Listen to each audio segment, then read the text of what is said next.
They have been ending the lives of good people in the streets to distract from what, in all likelihood, they did to this man and to the many, many women who have come forward. They don't want to release the information that they have because people would refuse to buy from companies owned by these monsters.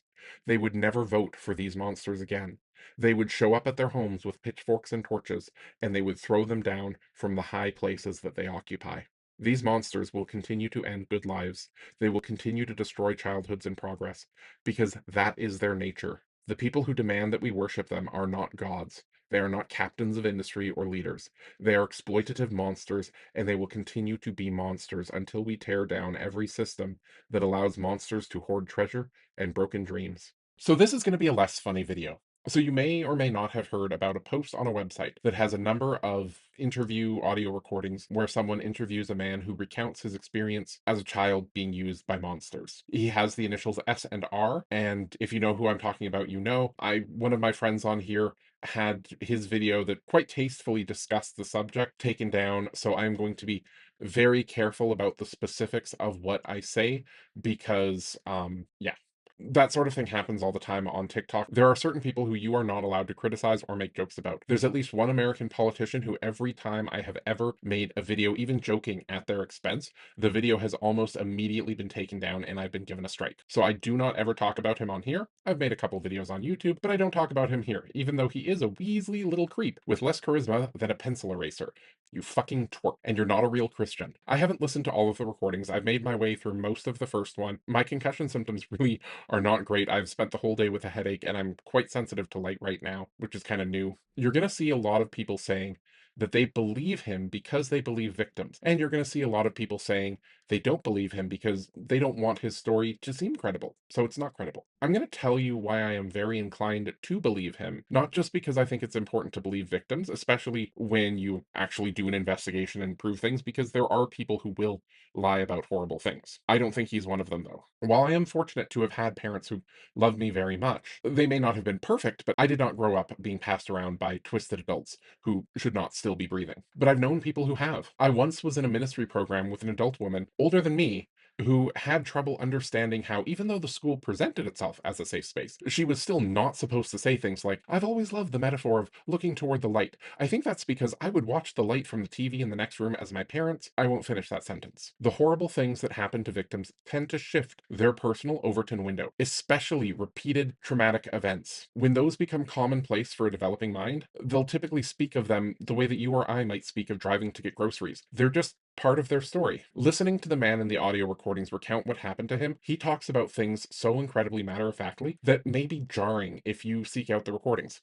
And that's honestly one of the reasons that I am very inclined to believe, at the very least, that he has been victimized. I haven't finished the recordings and I don't know if I will, but I wanted to talk about the reasons I am inclined to believe that much of what he describes happened. And by the way, when I say much, I do not mean to suggest that I think that he is trying to be dishonest. Though I am sometimes too trusting of broken people, I am very inclined to believe he is being honest. The only reason I preface that I'm open to the possibility that some of what he remembers isn't factual is because he is recounting events from pre-puberty and during puberty. I sometimes find that I retell stories and partway through telling them, I remember additional information that makes me realize that something that I've said earlier I thought happened at a certain time or with a certain person, but it was actually a different time with a different person. Or it may, I've even had some instances. I remember there was one dream that I had that was really vivid, and I for a long time thought that there was a Transformers movie that had this scene in it, but it was just a dream. If you research psychology, especially psychology around traumatic events, it actually is a lot more common than people realize that false memories are created.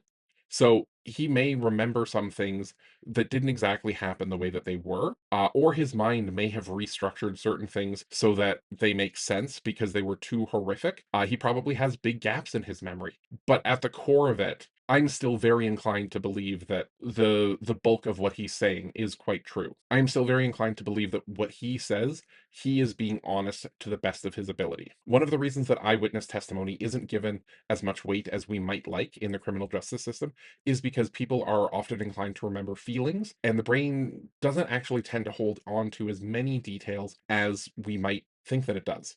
We often have our brains rebuilding things on the fly, which is one of the reasons why, if you come back to things after having an argument with someone after a couple years, your version of how you remember things is probably completely different, even though both of you believe that you're being honest about how you remember things. I've spent a lot of time working in tech support, and I've had hundreds of calls where people honestly tell me that their problem was caused by events that, quite frankly, could not have happened, and they believe that they are being honest. And it's fine. You just kind of learn to roll with it, and you focus on what can be proven or what are the things that could happen. And then sometimes I'll go back and I'll tell people, okay, this is what actually happened. And they'll be like, oh, that is what happened. But they honestly didn't remember. They remembered something else. I will also note, I didn't write this part down in my script, but working in tech support, you also often get people who will call in and they believe that they're like the victim of some sort of conspiracy, that there's this omnipotent sort of hacker that's doing things to them, and they're quite delusional. One way that I actually would often gauge whether or not someone seemed to be delusional, whether or not they would let me help them. Delusions, for whatever reason, tend to try and protect the delusion. So if you try and like say, hey, that didn't happen or something like that, the delusional person,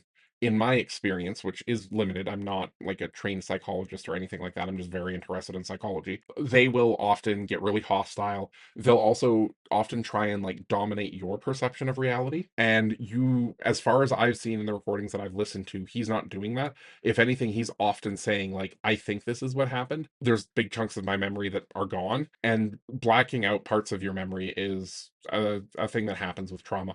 Trauma in psychology is when the brain is so overwhelmed that it actually gets damaged. So people often like completely lose memories. They black out. They don't remember what happened. Their body may still be doing things, they may still be thinking things, but their brain's not going to hold on to what happened. It would hurt too much to do so. People who are lying about things, they often want to try and convince you of things, and they want to override your perception of reality. This man recounts so many things, it almost feels like he's given into the idea that no one will believe him, and so he's just being as honest as he can. I remember feeling the exact same way when I filed a complaint against a predatory minister who was harassing multiple people who I was friends with. I'd witnessed him do things that were well over the line, and when I spoke with people, I found out that he'd done far more than I witnessed. And even as I wrote up my formal complaint, even as I spoke to the investigator, when I was recounting things that happened, I emphasized things that I had witnessed, and I made clear things that I'd learned from other people, but which I couldn't prove myself. And I think that when someone is desperate to just have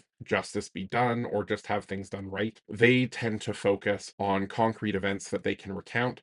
They don't tend to do a lot of like, oh, this person's really evil and here's why. And you hear him say things like, this person's really evil, this person's awful, but he doesn't seem to ever be trying to like convince the interviewer of that. He's just stating what he feels about them. And I think that's a really important point. Moreover, in this whole discussion as a society that on one level we have been having, but on the other level, we're really not allowed to be having because it exposes many of the richest people in the world for the thieves that they are. Because thieves don't just steal money and become billionaires, they steal hope, they steal innocence, they steal anything that can make them feel powerful. But in this whole discussion, we haven't heard almost anything about any male victims, which for me has always felt strange. You expect there to be some male victims, and I don't know the reasons why that hasn't come up. Ultimately, because of how much they have refused to let people see, and how what they have let people see, they've illegally blocked out so much of it that people are left picking through crumbs when